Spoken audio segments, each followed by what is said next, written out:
Dikisahkan pada suatu hari di salah satu perusahaan swasta yang bergerak dalam bidang pelayanan, seorang pria yang memiliki jabatan sedikit di atas staf lain mengabaikan panggilan telepon dari rekan-rekan. Sesaat kemudian, dia terlihat buru-buru karena yang menelpon kali ini bukan salah satu rekan melainkan atasan. Dan tanpa sadar, pria itu meninggalkan dompetnya di atas meja yang sepertinya itu terlihat tidak nyata. Apa yang sebenarnya terjadi? Selamat datang dan selamat berjumpa kembali bersama saya Teguh Gusto. Bagaimanapun kabar dan dimanapun kalian berada, mari kita sama-sama berdoa. Semoga selalu sehat dan dimudahkan rezekinya. Seperti biasa, saya akan menceritakan tentang sebuah film yang mana kali ini berjudul Bliss, rilis sekitar 3 tahun yang lalu, disutradarai oleh Mike Cahill serta dibintangi oleh para aktor yang mungkin sudah kalian kenal. Baik, jangan berlama-lama lagi, segera siapkan segelas kopi dan selamat menyaksikan alur cerita yang seru ini. Ya, pria yang menjadi tokoh utama kita bernama Greg Whittle. Dia sangat gemar menggambar, terutama tentang impiannya di masa yang akan datang. Greg memiliki seorang putri dan putra, dan kebetulan hari itu putri Greg, yaitu Emily, menghubungi setelah cukup lama tak saling berkabar. Kini Emily telah lulus sekolah dan berharap sang ayah mau menghadiri upacaranya. Tentu saja Greg dengan senang hati mengiyakan, namun sangat disayangkan, Greg tidak bisa menerima ajakan untuk berlibur bersama karena hubungannya dengan mantan istri tidak begitu baik. Berusaha menghindar, Greg pun segera mengakhiri panggilan. Kemudian dia menerima telepon dari sekretaris yang mengabarkan bahwa atasan sedang menanti untuk bertemu di ruangan. Terlihat buru-buru memang, namun sebenarnya Greg mengulur waktu untuk memesan obat yang telah habis. Sangat disayangkan, Greg gagal mendapatkan obat dan sekali lagi sekretaris menelpon dengan nada yang kurang enak. Oleh karena itu, Greg kali ini benar-benar bergegas. Tak lama kemudian, Greg pun bertemu dengan sang atasan yang bernama Bjorn. Sedikit basa-basi dan candaan yang kurang lucu pada awalnya sama sekali tidak mencairkan suasana, tapi malah membuat Greg menjadi bingung. Akhirnya Bjorn pun mengungkapkan bahwa Greg dipecat. Kali ini Greg tidak bingung, tapi malah tercengang. Bjorn mencoba menenangkan dan mengatakan omong kosong lainnya, lalu tiba-tiba saja layaknya terkena pukulan Mike Tyson, Bjorn seketika tumbang. Tidak adanya detak jantung yang dirasakan membuat Greg panik. Segera dia melakukan sesuatu untuk menyembunyikan mayat Bjorn, mengatakan kepada sekretaris bahwa Bjorn tidak ada di ruangan dan memutuskan untuk menunggu di bar terdekat sembari menenangkan diri.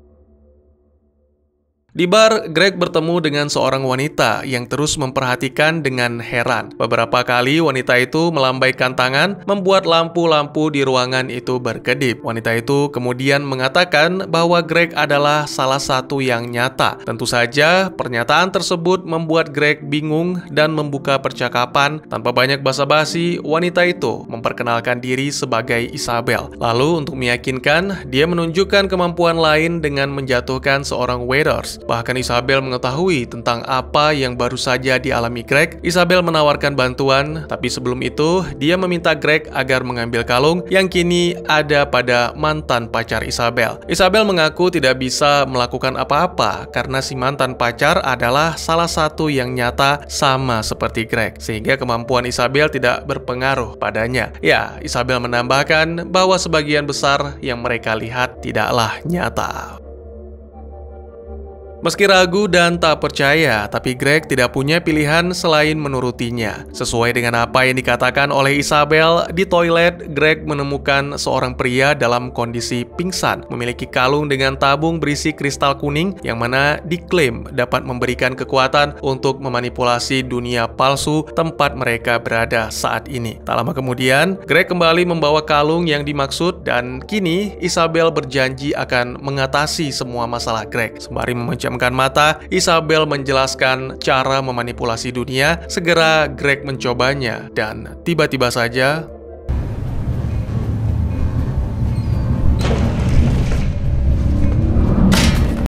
Tentunya peristiwa tersebut dilihat oleh semua orang termasuk rekan-rekan kerja Greg. Segera Isabel menarik Greg untuk pergi, kini alibi Greg menjadi benar-benar kuat sehingga terbebas dari tuduhan. Untuk lebih aman, Greg diminta melupakan dompet yang tertinggal, serta tidak lagi menginjakkan kaki di kantor itu, agar tidak perlu memberikan kesaksian yang berujung dengan kecurigaan saat diinterogasi. Beberapa waktu kemudian, Greg menyaksikan berita tentang tewas sang atasan yang mana dikabarkan bahwa polisi masih belum menemukan bukti kejahatan.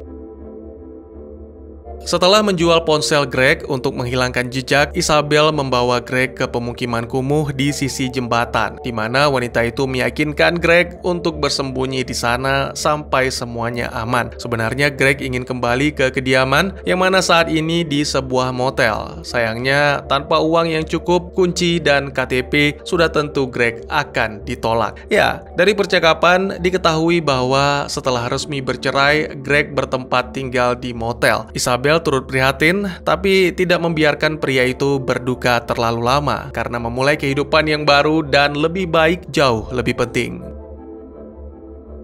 Malam itu siaran berita melaporkan bahwa polisi akhirnya memutuskan apa yang menyebabkan Bjorn tewas murni karena mengakhiri segalanya. Mendengar hal ini, sebenarnya Greg ingin segera mengikuti saran Isabel untuk pulang ke rumah dan memulai kehidupan baru. Namun karena melihat Isabel yang murung, akhirnya Greg berubah pikiran dan memutuskan untuk bermalam di sana sembari mengenang kebaikan-kebaikan Bjorn, meskipun menurut Isabel, Bjorn tidaklah nyata. Ya, lagi-lagi Isabel menunjukkan sebuah trik yang unik serta mengajarkan Greg bagaimana cara melakukannya. Selain itu, Greg juga menunjukkan gambar-gambar impian mulai dari rumah, lokasi tempat tinggal, sampai dengan gambar seorang wanita, yang mana Isabel mengklaim bahwa wanita itu adalah dirinya. Isabel menjelaskan bahwa di dunia nyata, dirinya dan Greg adalah sepasang kekasih.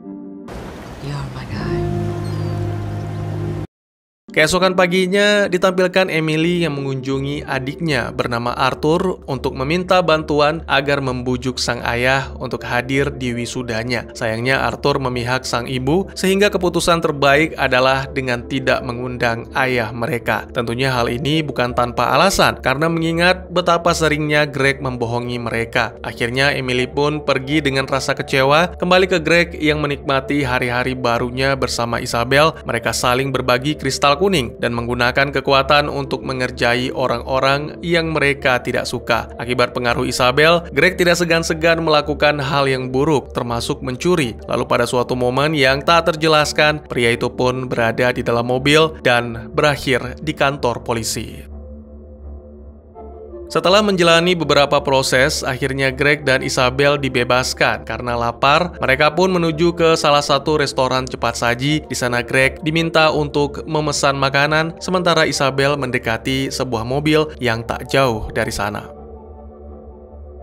Menyadari uangnya tidak cukup, Greg pun mencoba mencari Isabel dan sangat terkejut setelah melihat wanita itu naik ke sebuah mobil lalu pergi. Akhirnya, dengan malu Greg undur diri tanpa menyadari bahwa Arthur juga berada di restoran tersebut. Namun pemuda itu hanya menyaksikan sang ayah tanpa berusaha untuk melakukan sesuatu. Beberapa waktu kemudian, seorang kasir berbaik hati memberikan makanan sisa yang masih layak konsumsi. Tak lama setelah itu, Isabel tiba tanpa banyak bertanya. Segera Greg mengajak wanita itu untuk makan bersama.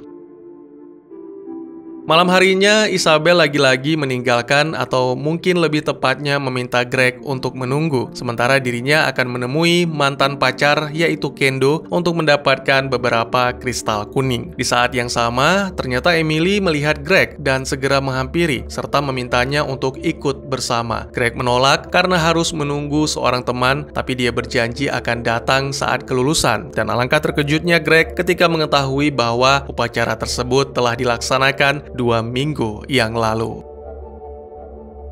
Melihat sang ayah yang kebingungan, Emily pun menyerah dan memutuskan untuk pergi setelah meninggalkan nomor yang bisa dihubungi di balik foto wisudanya. Tak lama kemudian, Isabel pun kembali mengajak Greg bersenang-senang dan melupakan kehidupan lamanya. Namun entah mengapa, Greg mengatakan hal-hal yang tidak jelas seolah enggan bersama Isabel. Sampai akhirnya, seorang pria menghampiri, mengancam akan menembak Greg karena telah masuk ke wilayah mereka. Greg pun segera mengkonsumsi kristal kuning, lalu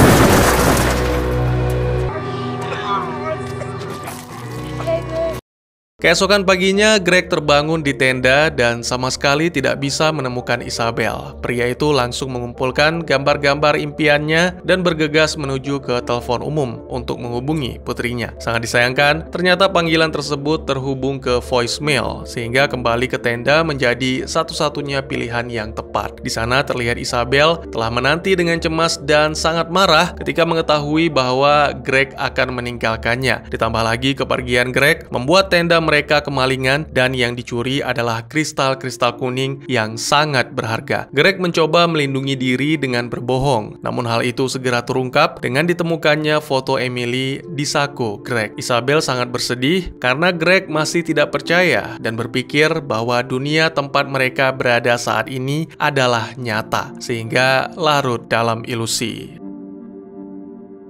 Kali ini untuk membuktikan bahwa mereka berada di dalam dunia simulasi, Isabel mengeluarkan kristal biru yang mana berfungsi untuk mengembalikan mereka ke dunia nyata. Ya, lebih lanjut Isabel menjelaskan bahwa masing-masing dari mereka membutuhkan 10 kristal. Sayangnya kristal yang mereka miliki hanya berjumlah 16. Tapi meskipun demikian, Isabel nekat mengambil resiko demi membuktikan suatu kebenaran kepada Greg.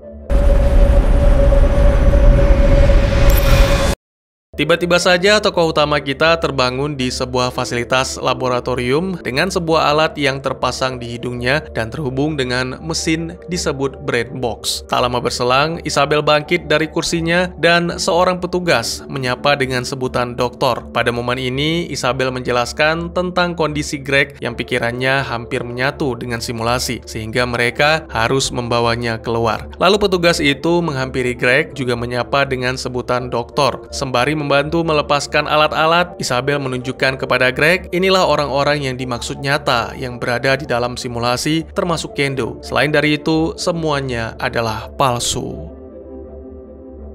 Alangkah terkejutnya Greg ketika keluar dari fasilitas dan melihat betapa menakjubkannya dunia nyata. Beberapa orang juga terlihat dalam wujud hologram. Isabel menjelaskan bahwa itu disebut dengan telepresence yang menjadi tren belakangan ini. Dua ilmuwan datang mendekat bertanya tentang perkembangan proyek yang dijalankan oleh Isabel seolah mendesak. Dengan tenang Isabel menjelaskan sekaligus meyakinkan bahwa semua baik-baik saja.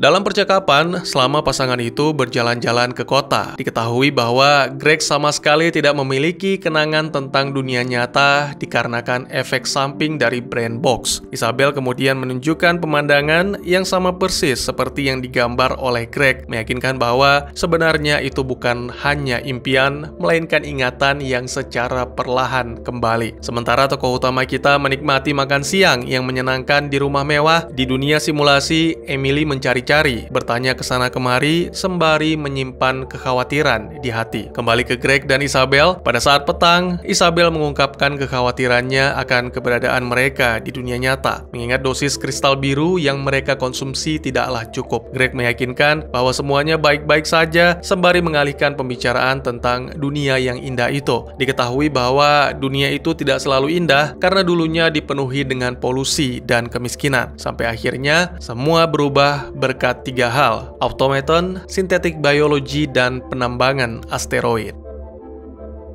Karena penasaran untuk memicu ingatan, Isabel membawa suatu perangkat canggih yang diciptakan oleh Greg disebut Talk Visualizer atau visualisasi pikiran. Perangkat tersebut akan menampilkan animasi atau gambar berdasarkan apapun yang dipikirkan oleh penggunanya. Contohnya seperti saat ini, di mana Isabel menggunakannya untuk menjelaskan sintetik biologi yang memperbaiki masalah lingkungan. Sementara penambangan asteroid menghidupkan kembali ekonomi seorang pria kaya raya manusia yang pertama kali melakukannya, membagikan keuntungan tersebut kepada semua orang, lalu segera manusia menciptakan robot-robot untuk menggantikan dalam melakukan tugas-tugas yang membosankan.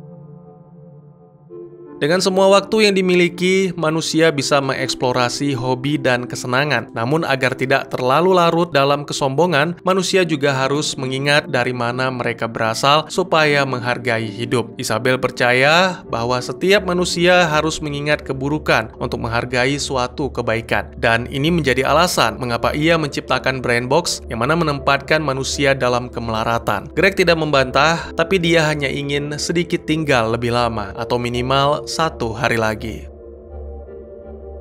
Keesokan harinya, mereka menghadiri pesta di mana para ilmuwan dan seniman berkumpul. Greg dan Isabel bertemu dengan Dr. Nye yang sangat bahagia akan pertemuan tersebut dan memuji tentang penemuan Greg. Beberapa jam kemudian, saat tidak bersama dengan Isabel, Nye mendekati Greg dan menyatakan kekhawatirannya akan proyek Isabel. Dia memperingatkan Greg bahwa reputasi Isabel sedang berada di ambang kehancuran. Tak lama kemudian, Isabel pun datang dengan wajah cemas. Ia bertanya, namun Greg tidak menjelaskan apapun dan berusaha mengalihkan pembicaraan, serta berjanji akan mendukung apapun yang Isabel kerjakan.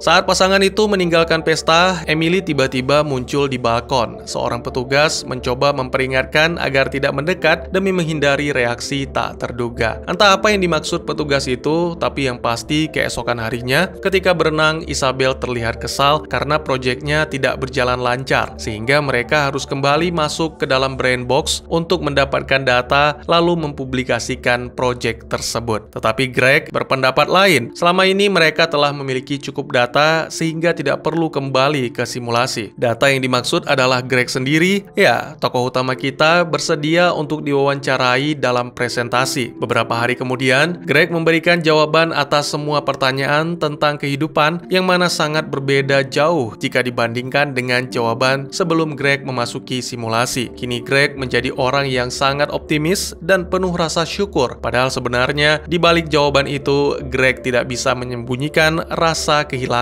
terutama kehilangan putrinya, Emily.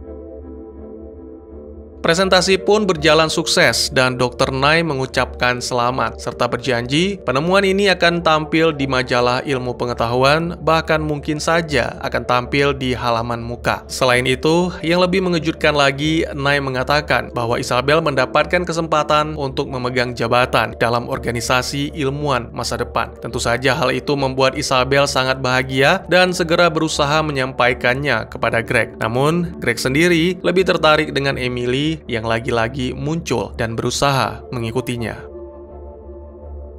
Saat akhirnya Emily berhenti, tiba-tiba saja ruangan elit di belakang Emily berubah menjadi tempat kumuh. Pada momen ini, Emily mengkonfirmasi bahwa dirinya benar-benar nyata dan menegaskan bahwa dia adalah putri Greg, serta menjelaskan bahwa Greg sedang mengalami gangguan. Emily kemudian menerangkan bahwa dia sempat datang ke tenda dan menemukan kristal kuning. Kini benda itu diserahkan kepada sang ayah, serta memberikan kesempatan untuk memutuskan ingin hidup di dunia yang mana. Tiba-tiba saja terjadi kegaduhan akibat munculnya para pengunjuk rasa serta petugas keamanan. Lalu terdengar suara Isabel yang memanggil sehingga Greg pun segera mendatangi. Sangat mengejutkan, ternyata di dalam gedung juga terjadi kekacauan dan Greg pun nekat mengkonsumsi kristal kuning untuk menggunakan kemampuannya.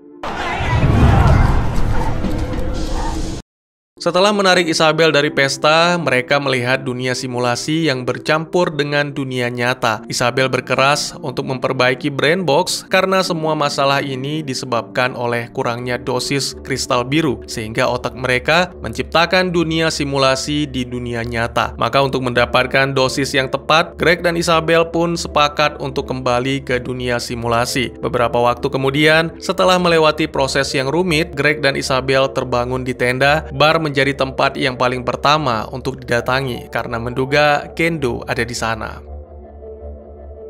Sementara itu, alangkah terkejutnya Greg ketika melihat Bjorn hidup kembali dan segera dia menghampirinya. Untungnya Isabel menarik Greg, mengingatkan kembali bahwa semua ini hanyalah simulasi. Mungkin saja program telah direboot sehingga orang-orang yang mati bisa hidup kembali. Tak lama kemudian, Isabel mencuri sebuah mobil untuk menuju ke apartemen Kendo. Di dalam mobil itu, mereka juga menemukan sebuah pistol. Setelah tiba di apartemen dan bertemu dengan Kendo, sangat mengejutkan, tanpa banyak bicara, Isabel menghabisi Kendo demi merebut kristal biru.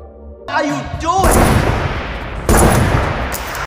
Di saat yang sama, polisi mengepung gedung, sehingga keduanya pun mau tidak mau melarikan diri lewat tangga darurat. Bersamaan dengan itu, di tempat lain, Emily kembali mendatangi kediaman Arthur, mengabarkan bahwa ayah mereka baru saja terlihat di sekitar kantor lamanya. Emily memaksa adiknya untuk ikut membantu membawa sang ayah kembali. Kembali ke Greg dan Isabel, yang kini telah berhasil mencapai tenda. Sangat disayangkan, ternyata kristal biru yang dirampas dari Kendo hanya cukup untuk satu orang. Oleh karena itu, salah satu dari mereka akan tetap tinggal dalam simulasi. Meski berat, Greg meyakinkan bahwa dirinya mampu bertahan di dunia itu, sehingga meminta Isabel untuk kembali ke dunia nyata sembari menyerahkan semua kristal biru. Setelah Isabel menggunakan kristal biru untuk pergi, Greg melarikan diri menuju ke klinik rehabilitasi. Adegan kemudian menampilkan tokoh utama kita sedang bergabung dengan kelompok yang saling berbagi dan saling mendukung. Pada momen ini, Greg benar-benar tidak menyampaikan apapun. Dia mengaku tidak bisa mengingat, tapi percaya bahwa Emily adalah putrinya. Film pun ditutup dengan menampilkan dalam waktu yang tidak ditentukan, bisa beberapa bulan atau beberapa tahun kemudian, Emily yang duduk sendiri menanti seseorang yang ternyata itu adalah sang ayah yang kini terlihat lebih baik. Dan tamat.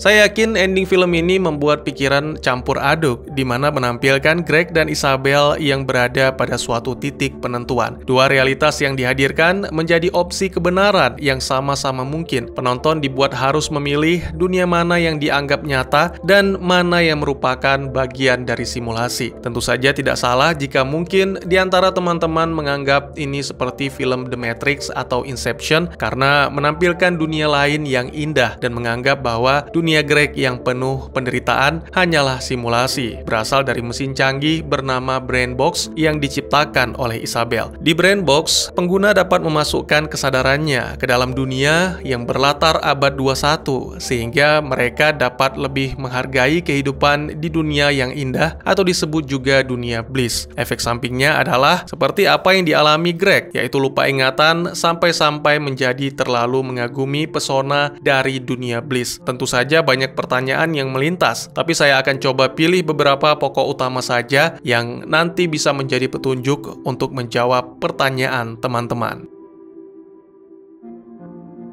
Tokoh utama dalam film ini yang menderita kecanduan akut akan obat-obat surga. Ia bercerai dari istrinya di masa lalu, yang mana saya pikir kecanduan menjadi penyebab utama. Saat ini dia tinggal di sebuah motel. Putranya Arthur tidak bisa memaafkan Greg atas penderitaan yang Greg berikan kepada keluarga. Namun sebaliknya, putri Greg, Emily, tetap berusaha peduli dan berharap sang ayah bisa bersatu kembali dalam keluarga. Selain itu, kecanduan juga membuat Greg kehilangan pekerjaan. Seperti yang kita lihat di awal film, dia sangat asik menggambar sehingga mengabaikan semua pekerjaan sampai akhirnya berakhir menjadi gelandangan. Ada suatu adegan yang tidak ditampilkan karena mungkin terlarang, di mana Greg mengeluarkan kartu setelah gagal mendapatkan obat. Saya rasa dia sedang menghirup dalam tanda kutip. Tepat setelahnya, dompet pun menjadi berkedip, seolah glitch. Saya pikir ini berasal dari sudut pandang Greg sebagai seorang pecandu. Sundulan keras membuat si bos terpantal menghantam meja dan seketika menjadi tak bernyawa. Tentu saja ini tidak benar-benar nyata karena jika diperhatikan dengan seksama, setelah mendengar kata pecat, Greg hanya melamun diam tanpa kata. Jadi saya pikir semua itu hanyalah apa yang dibayangkan oleh Greg. Sebenarnya Bjorn tidak mati. Saya yakin tak sedikit karyawan yang berpikiran sama, terutama ketika menghadapi atasan yang agak menyebalkan. Menjelang akhir film, ketika Greg melihat Bjorn, Isabel Isabel menjelaskan bahwa itu adalah efek dari reboot dan membuat saya teringat akan film The Matrix. Tapi ya kembali lagi, Greg hanyalah seorang pecandu dan pengangguran, dan Bjorn pasti berpikir bahwa Greg adalah orang yang berbahaya, sehingga segera memerintahkan petugas keamanan untuk berjaga-jaga. Lah, terus Isabel sokap lur. Oke, next. Secara metafora, Isabel adalah bentuk dari kecanduan itu sendiri. Dia sangat menggoda dan sangat memikat, apalagi ketika dia mengatakan bahwa dirinya dan Greg adalah soulmate. Selain itu, Isabel adalah bentuk pelarian dari kenyataan. Greg sendiri melihatnya sebagai gelandangan. Saat mulai dekat dengan Isabel, Greg menjadi semakin menjauh dari Emily. Isabel menghilangkan semua rasa bersalah dari pikiran Greg akibat dipecat dan memberikan Greg sesuatu yang meyakinkan bahwa dunia yang penuh penderitaan hanyalah simulasi. Tentu saja kristal ini tidak bisa memberikan kekuatan super untuk memanipulasi dunia, karena sebenarnya benda ini hanya mewakili apa yang membuat Greg kecanduan. Begitu mengkonsumsinya, Greg mulai membayangkan bahwa dia bisa melakukan apapun dan mengendalikan siapapun. Jika Anda tidak memandangnya dari sudut pandang ilmiah, kristal kuning adalah semacam obat baru sebagai pengganti obat lama yang gagal Greg dapatkan. Ada kristal kuning dan ada kristal biru. Untuk yang biru, saya melihatnya sebagai sesuatu yang lebih kuat dan mewakili penyalahgunaan ke tingkat yang lebih tinggi. Pada fase awal mengkonsumsi kristal biru, Greg mendapati diri di dunia utopia atau bliss. Ya, itu semua masuk akal dan sangat nyata, tapi hanya bagi Greg, karena dunia itu adalah kebahagiaan yang sangat diimpikannya. Dunia bliss yang dianggap nyata merupakan pelarian bagi Greg menuju ke kehidupan palsu. Greg menjadi kaya raya, cerdas, dan memiliki kekasih yang cantik.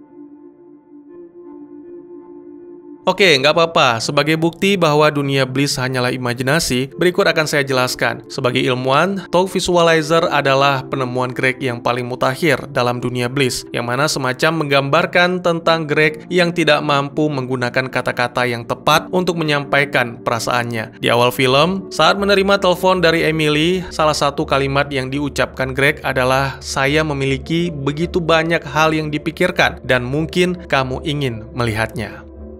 Selain itu, penjelasan Isabel terdengar kurang masuk akal, di mana dunia yang penuh dengan kemiskinan dan polusi berubah menjadi dunia yang indah. Sintetik biologi memperbaiki semua masalah lingkungan, penambangan asteroid mendatangkan keuntungan yang baru, dan seorang kaya raya memiliki perusahaan penambangan asteroid membagikan uang untuk membangun dunia yang lebih baik. Dan yang terakhir, robot menggantikan manusia untuk melakukan pekerjaan. Ini semua terlalu indah, bukan hanya Greg, tapi juga keinginan semua manusia di masa depan. Semua hanyalah impian yang Greg usahakan untuk menjadi nyata agar membuat dirinya sendiri menjadi nyaman. Selain itu, jika memang bliss adalah dunia nyata, bagaimana mungkin Greg bisa menggunakan kristal kuning? Ini sangat-sangat tidak mungkin dan sangat Neo sekali. Tentu saja penembakan Kendo dan perampokan mobil juga bagian dari apa yang dibayangkan oleh Greg. Hanya saja, berkat kristal biru, efeknya menjadi berkali-kali lipat. Kemungkinan Greg mendapati diri tertangkap oleh polisi dan berhasil kabur bukan karena kasus pembunuhan, tapi mungkin saja kasus-kasus ringan seperti percobaan pencurian mobil. Lalu Greg pun sadar dan peristiwa ini menjadi suatu pengingat bagi Greg bahwa kenyataan memang tak selamanya indah. Semua tentang bagaimana cara kita menerima kenyataan tersebut. Ya, pada ending film, Greg akhirnya melepaskan Isabel, suatu godaan untuk mengkonsumsi obat-obatan surga, dan mulai menerima kehidupan. Greg menerima bahwa dirinya kecanduan, sehingga memutuskan untuk mendatangi klinik rehabilitasi. Ini merupakan langkah positif pertamanya menuju perubahan, meskipun film secara terus-menerus memenuhi pikiran kita dengan pernyataan bahwa Emily tidak nyata, tapi sebenarnya Emily adalah salah satu yang benar-benar nyata dalam kehidupan Greg. Rasa cinta terhadap sang ayah membuat Emily benar-benar terikat dan pada akhirnya berhasil membuat sang ayah berubah untuk melepaskan diri dari kecanduan. Adegan akhir menunjukkan bahwa Greg telah menepati janji dan kembali bertemu dengan Emily dalam kondisi yang benar-benar bersih. Bagaimana menurut kalian? Kurang lebih demikian, terima kasih buat yang sudah menyaksikan. Silahkan memberikan komentar, bertanya, ataupun merequest kira-kira film apa yang menarik untuk dibahas. Bisa lewat kolom komentar, atau buat yang malu-malu bisa via DM ke Instagram saya di @tegugusto. Insya Allah pasti akan dibaca. Mari kita jadikan kolom komentar sebagai sarana penambah wawasan dan menciptakan jalinan persaudaraan, bukan malah menjadikannya sebagai tempat pembulian sehingga menciptakan permusuhan. Jangan lupa untuk dukung terus channel ini dengan cara share, like, dan subscribe karena dukungan dari kalian sangat berharga bagi saya demi perkembangan channel ini. Saya Gusto, sampai jumpa di video selanjutnya. Tetap semangat, tetap bersyukur setiap hari. Dadah!